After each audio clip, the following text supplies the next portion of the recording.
একটা বিড়াল ছিল, সে ছিল একজন বাবা। তার দুটি বাচ্চা ছিল, একটি ছেলে ও একটি মেয়ে।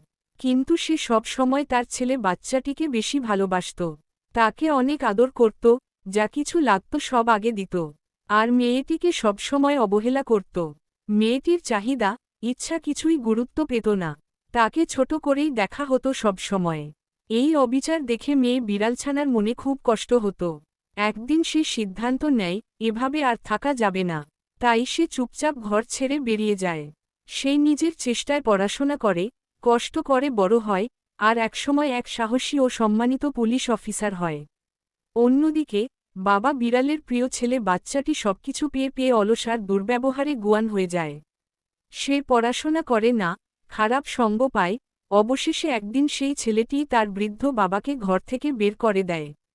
অসহায় হয়ে বাবা বিড়াল একদিন রাস্তায় রাস্তায় ঘুরতে ঘুরতে হঠাৎ তার মেয়ে বিড়ালের সামনে পড়ে যায়, যে এখন একজন পুলিশ অফিসার।